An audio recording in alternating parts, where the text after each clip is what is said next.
Thank you, everybody, for joining us here. I'm going to start out by telling you something about me. I am the oldest person at FreightWaves. I'm actually quite proud of that.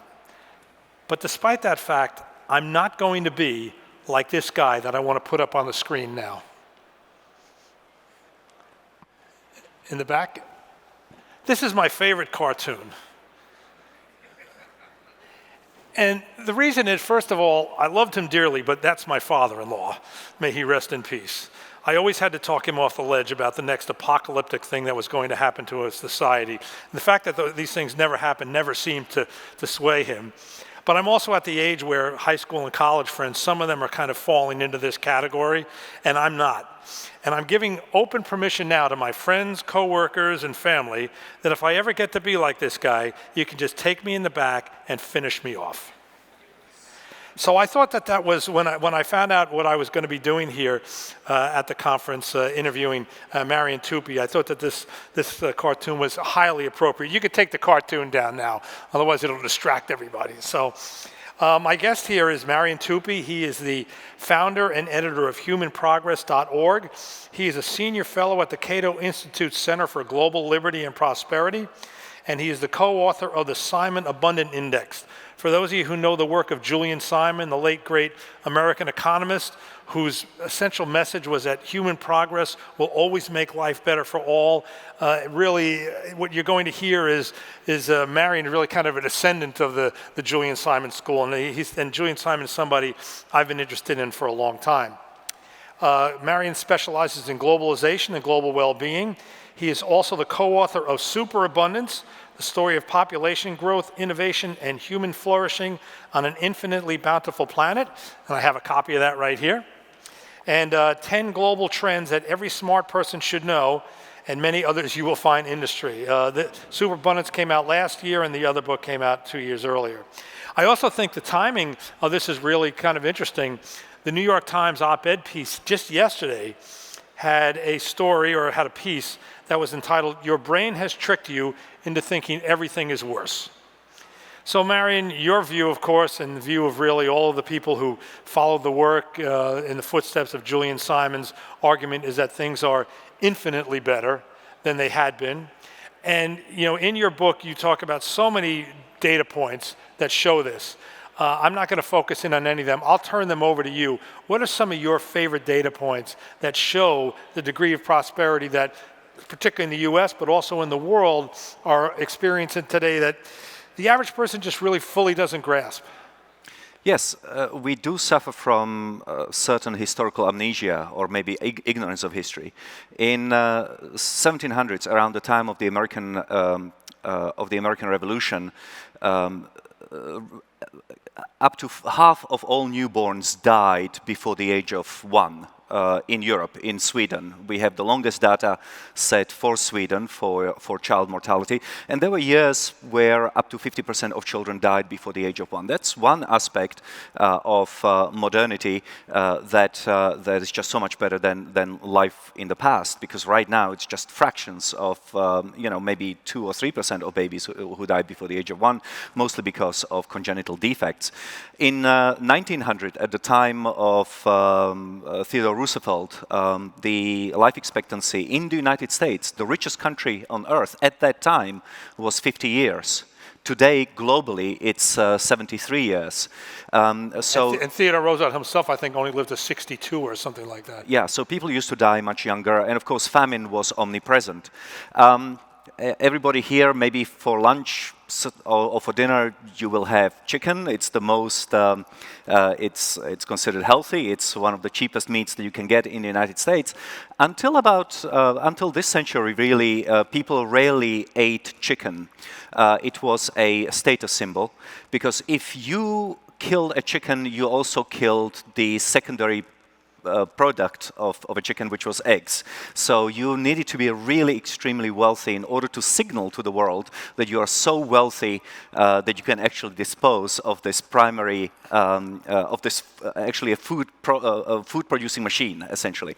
And so what we have found in Superabundance, we've looked at data like that going back all the way to 1850. And just since we are talking about that, let me give you just one example.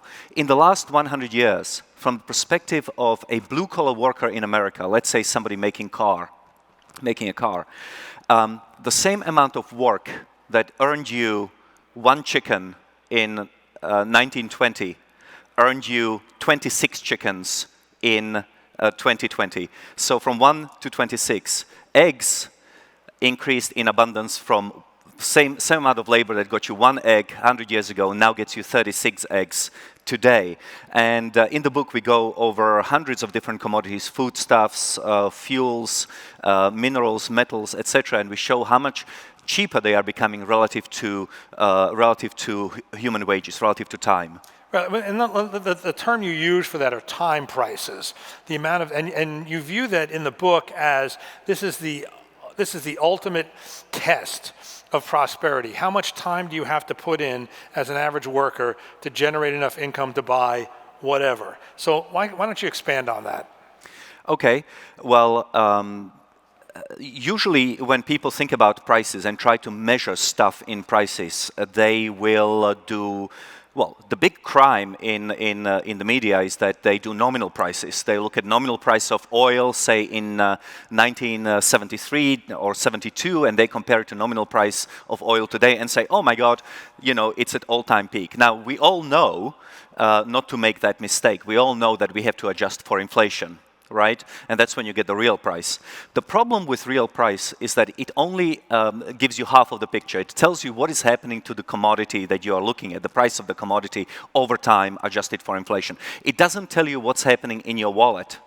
So actually productivity gains, prosperity that we enjoy is translate itself or is shown in two different ways. It's in the drop in the price of a commodity, good or a service, and also in increase in wages. When you combine those two, you get the time price. Time price basically tells you how long you have to work in order to buy something. And the beauty of time price, there are a number of reasons why it's a better way to measure what's happening in the economy.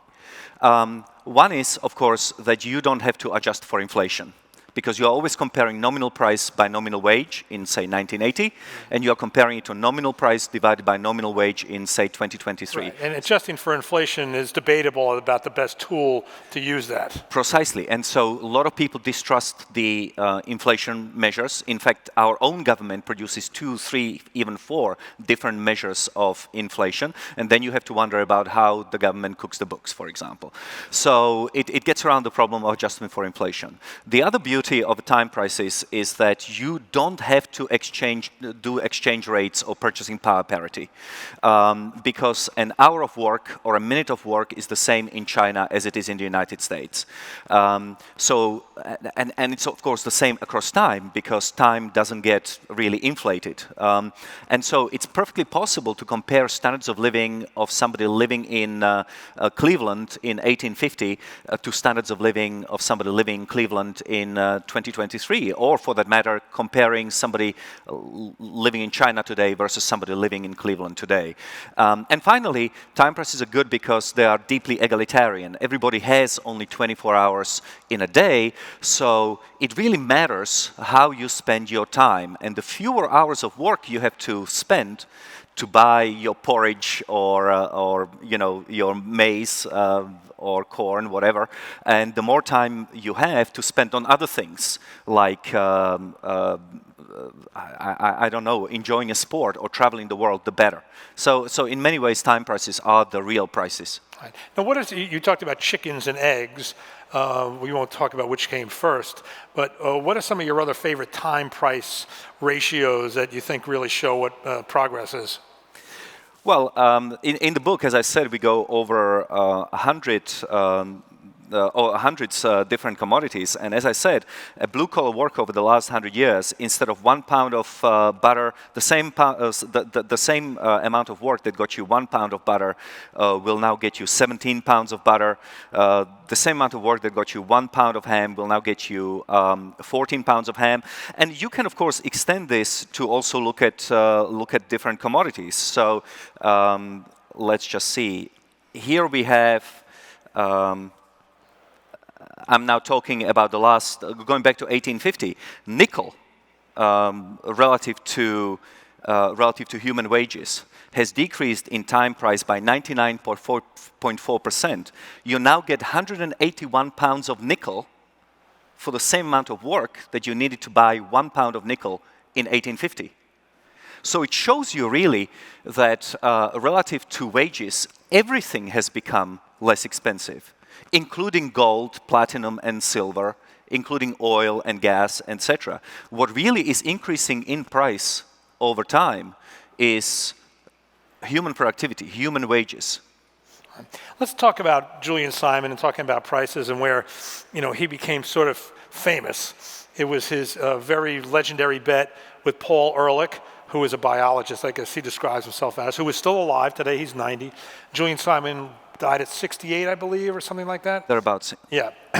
And in around the year 1980 or so, they placed a bet. And the question in the bet, the fundamental question in the bet was, would scarcity of resources drive up the price of resources, or would productivity allow it to go down? So Paul Ehrlich was really a neo-Malthusian. We were going to run out of everything. We were headed toward massive starvation, this very apocalyptic view, whereas Julian Simon, as we've discussed, had a very optimistic view. So they put a bet on the value of 5 commodities. And what I've been long familiar with this bet because I used to write about metals. And what Marian told me earlier is that I didn't realize that it was Paul Ehrlich that chose the 5 metals in the basket: chrome, tungsten, tin, copper, and nickel. What happened with the bet? Well, before I answer that, maybe I can take 30 seconds just to explain the situation, the global situation in which this bet was taking place. After the end of the Second World War, when best medical practices, best farming practices start to penetrate what used to be called the Third World, all developing countries, we have a massive increase in population. And by the late 1960s, a lot of intellectuals in the West, including the United States, become convinced that we are facing a problem of overpopulation. And so we are going to have population growing at this rate, but food production is only going to grow at this rate. So food production is going to grow linearly, whereas population is going to grow exponentially. And so eventually that gap will mean that all of us are practically going to starve to death. And as a result of that, you've got, of course, population mitigation policies like the one-child policy in China, which of course has destroyed the Chinese population pyramid, and they are now facing the problems that we are all aware of. But yes, people were definitely convinced that the world was coming to an end. Some of you may have seen the movie Soylent Green with Charlton Heston. Every time a person dies, their bodies are converted into these biscuits called Soylent Green and then fed to the population that is still alive. I didn't see it, and I think I'll pass on it, actually. Yeah, anyway. But this was the intellectual atmosphere in the early 1970s. And promoted by Paul Ehrlich, as I said, Stanford University biologist. On the other side of the country, at the University of Maryland, you have an economist by name of Julian Simon who is looking at the data and says, I don't see this. So he challenges Ehrlich to a bet. The bet is taken up. Ehrlich and a couple of other biologists with him pick 5 commodities, chrome, tungsten, etc. And the bet lasts for 10 years. And basically, it's a futures contract. If the price of the commodities goes up, then Simon has to pay Ehrlich. If the price of commodities goes down, Ehrlich has to pay Simon. And over those 10 years, the global population has increased by 800 million, but the commodities in question went down in price, adjusted for inflation, by 36%. I mean, there was a great commodity deflation in the 80s. Yeah, and that's exactly right. And so Simon wins. The commodities go down in price by 36%, and Ehrlich has to send him a check. But immediately Ehrlich says, this was a fluke. It's just this decade, right? Over the long run, I'm still going to be right. And yeah, so, except let's point out that when he sent him the check, real classy guy, he sent him the check without a note. Not like congratulations, well done. They really did hate each other on a personal basis. And he wasn't even classy enough to give a little sort of congratulations. He just sent him a check, a cold, hard document, and that was it. It's worse than that. Actually, he didn't even sign it. He had his wife signed it, and Ehrlich signed it. And immediately he was all over the news saying, basically, this bed means nothing. Simon is like a guy who is falling from a skyscraper, and when he reaches the 10th floor, he says, so far, so good. So this notion of overpopulation leading to exhaustion of resources has not gone away. And so part of the reason why we decided to write this book was to look at, does it still hold? And in fact, it holds more than ever. The more people we have, the more resources we have. This is an incredibly counterintuitive idea. And the reason why it works is because human beings don't just consume resources. They, of course, produce ideas which lead to the creation or discovery or substitution of new resources. So actually, it's population that matters. Population, especially population in free countries. So people who are free, who have ideas that they can convert into inventions and innovations that increase productivity gains and increase standards of living. An important message to remember when talking about the truck driver shortage. So let's talk about the role of government here. You know, a lot of times I'll see a list of apocalyptic things that were supposed to happen that didn't happen, so ignore everything. But one of the ones that are on there was the damage or really the potential destruction of the ozone layer. And that didn't just happen. I mean, that was a real problem, and it got solved by intergovernmental activity in limiting, I think pretty much eliminating the use of CFCs, which were viewed as very damaging to the ozone. So you're a libertarian, self-described libertarian. What is the role, though, of government in promoting an adequate supply of resources and in fixing problems that would exist otherwise? I mean, pollution is a problem. It's an externality in an economic transaction. You need a third party, government, to rein that in. You know, you talked about gasoline. Gasoline is 90% cleaner than it was 50 years ago. That's because of government regulations. But at the same time, the adjusted price of gasoline is not that much different than it was 50 years ago. What's your view on government? Well, I'm a libertarian, which means that I do see a lot of things that the government does which create more problems than contribute to solutions. But I'm not an anarchist. I do believe that there's a role for government to play in global commons. When you don't have private property assigned to things like air or to things like oceans, you could get around it. Iceland, New Zealand have gotten around that particular problem, but so long as there are no property rights, the government action is not only welcome but necessary. Okay, and how would Cato, how would Julian Simon approach the issue of climate change? Well, I think that we would put heavy emphasis on technological change. Now, looking back, of course, humanity has had in its hands for the last 70 years or so, a technology which can enable humanity to produce reliably as much electricity as we could possibly want with minimum impact on the environment and zero emissions of CO2 into the atmosphere. It's called nuclear. So we know how to do this. We've known how to do this for a very long time. But, and this is where the negative effects of government action come into being. Basically, American government, through our different organizations in government, has actually prevented creation and building of new nuclear facilities. Right now, it's almost impossible and incredibly expensive to build more nuclear power stations because of overregulation, etc., that we all know of. So I think that people like me would emphasize the importance of technological change in order to overcome the problem of CO2 emissions into the atmosphere. I don't deny global warming. I don't deny that it's anthropogenic. I don't deny that we should do something about it. But I think that we should do it by either building more fission reactors or spending more money on more fusion reactors. Yeah, I mean, it's an interesting kind of a segue. I'll be on this stage tomorrow with Matt Schrapp of the Harbor Trucking Association, and we'll be talking about the California Clean Fleets Rule, you know, which is very radical. It's going to require elimination of all internal combustion engines by, depending on what calendar you use, you know, anywhere 2036 to 2042 in California trucking. And the issue here really for trucking as a whole is that California and the other states that have signed on to it are so big that they constitute such an enormous share of the market that they may sort of win because the OEMs do not want to build two to trucks, okay? The California standard. Yeah, okay.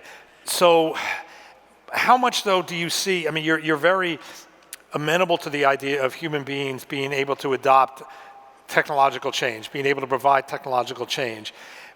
What would you say about a system in which the government sets a standard that at first may appear to be very difficult to maintain, very difficult to reach, and yet all that human ingenuity somehow finds a way? Well, historically speaking, the government regulations and standards have not been in excess of what was achievable. In other words, let's say that in terms of emissions from burning of gasoline or something like you are here, the government didn't make the standard over here, but made it over here, right? Just enough for the private corporations to catch up, and that what was historically happening in the United States, partly because the United States government doesn't necessarily want to create a situation where millions of people will lose their jobs because entire industries have to shut down because you cannot meet a completely unrealistic standard. My problem is that what started off as a completely legitimate concern of human beings for the environment, protection of the planet, the realization that industrialization at its peak was doing a lot of harm to the environment, and that the pendulum has swung too much toward productivity, economic growth, without caring for the environment. That pendulum has now shifted completely to the opposite side. We are no longer looking at environmental regulations in many instances as a question of striking the right balance. But right now, we have lost completely the sight of the importance of human well-being, and now we are focusing so much on the environment that environmentalism has almost become like a religion, where the negative consequences of government actions don't matter. Nuclear is a perfect example of that. And perhaps I could come up with others. Right, though there are some environmentalists who I think have, talking about pendulums, swung back on nuclear, but not all of them.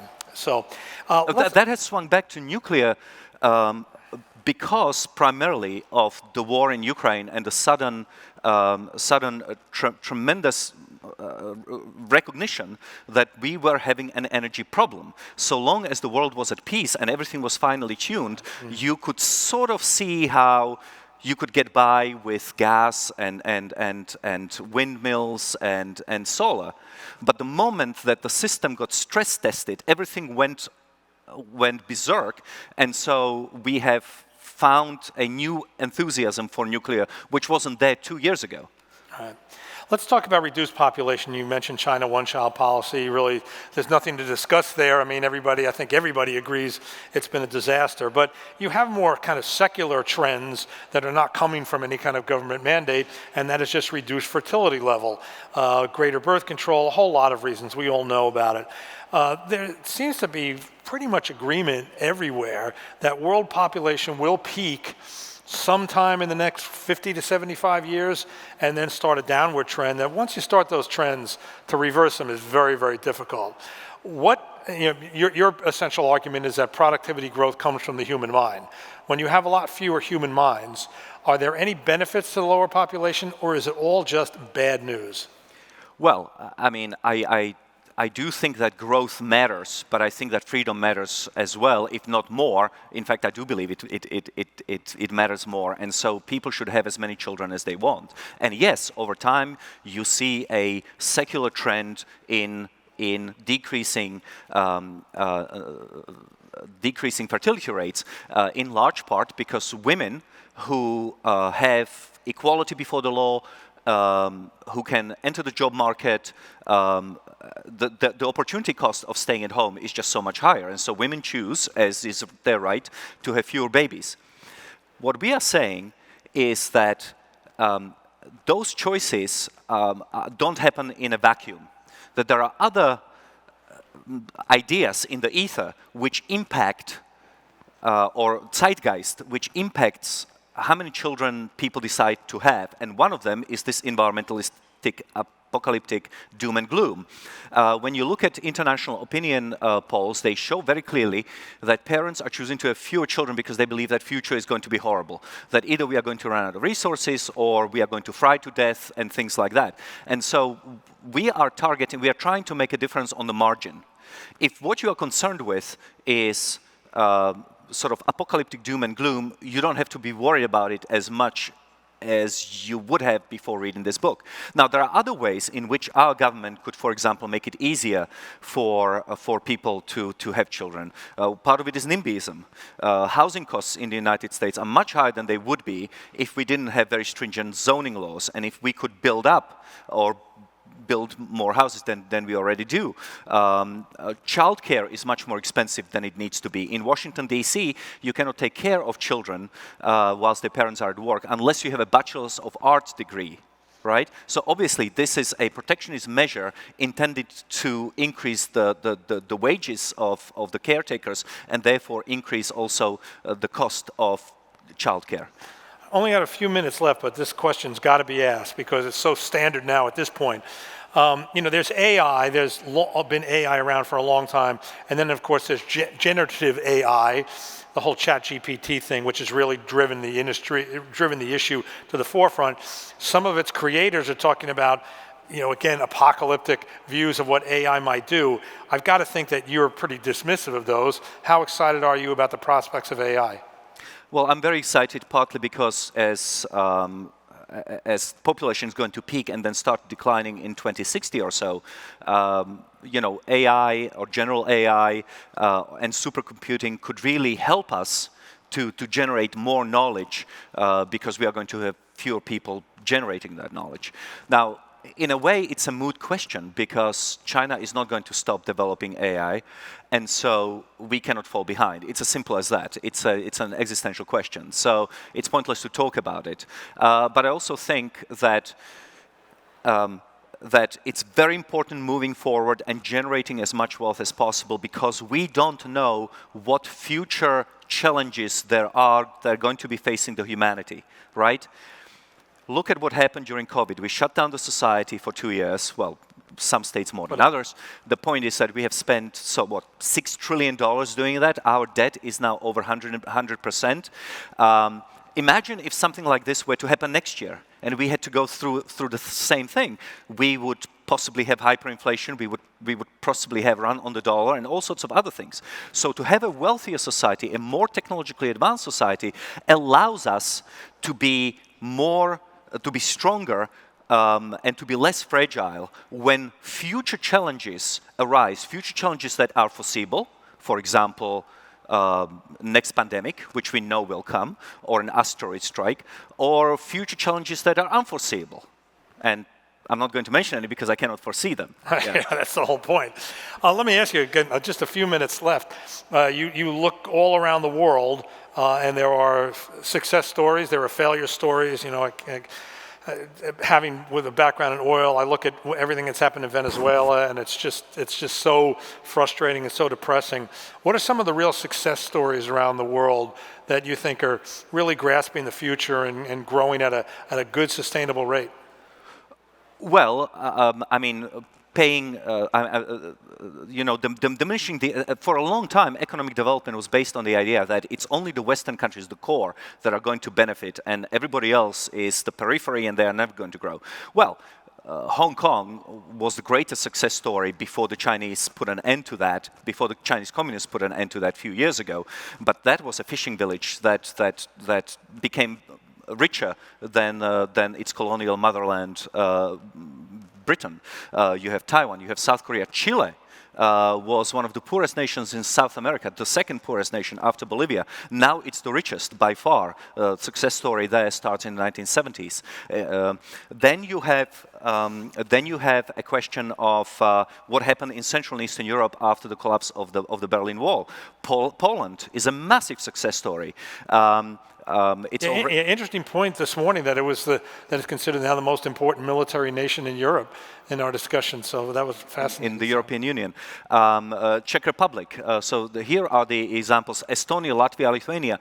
Incredible examples of how fast you can, how far you can go, and how you can improve standard of living of people in your country, provided you have the right set of policies to do that. We are out of time, and we have filled all of it. I want to thank Marian Tupy of Cato and humanprogress.org for a fascinating conversation. Again, the book is Superabundance, and you should all go out and pick it up. Thank you very much.